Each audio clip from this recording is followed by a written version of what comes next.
कहानी है आर्यन की, जो एक पुरानी हवेली में नई नौकरी करने आया था। उस हवेली की सबसे अजीब बात थी एक बंद दरवाजा जिसे कभी कोई खोल नहीं सका। लेकिन आर्यन की नज़र बार बार उस दरवाजे पर जाती। किसी ने उसे चेतावनी दी थी, उस दरवाजे के पीछे मत जाना, लेकिन आर्यन ने इसे सिर्फ एक पुरानी मान्यता समझकर नज़रअंदाज कर दिया।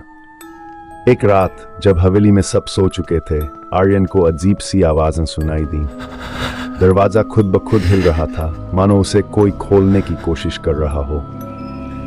आर्यन ने खुद को समझाया कि यह सिर्फ हवा है, लेकिन उस रात वह दरवाजा बंद होने के बावजूद भी उसे अपने पास बुलाता सा महसूस हुआ। कुछ दिनों बाद आर्यन से रहा नहीं गया। उसने दरवाजे को नजदीक से देखा। उसकी उंगलियां दरवाजे पर लगी पुरानी जंग लगी चाबी तक पहुंच गईं। जैसे ही उसने चाबी घुमाई, एक भयानक चीख हवेली में गूंज उठी। आर्यन ने तुरंत हाथ पीछे खींचा, पर दरवाजा खुल चुका था। सामने गहरा अंधेरा था।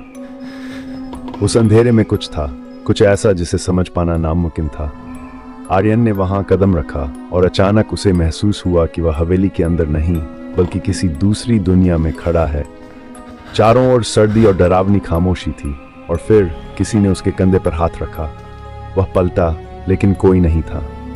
उसके सामने अचानक एक और दरवाजा प्रकट हुआ। इस बार उसे ऐसा लगा कि अगर उसने ये दरवाजा खोला तो वह हमेशा के लिए खो जाएगा। लेकिन आर्यन का मन उससे लड़खड़ा चुका था। जैसे ही उसने दरवाजा खोला, एक भीषण चीख के साथ सब कुछ अंधेरे में समा गया। अगले दिन हवेली के मालिक को आर्यन का कोई पता नहीं मिला। वह आखिरी दरवाजा फिर से बंद था, और इस बार वह हमेशा के लिए।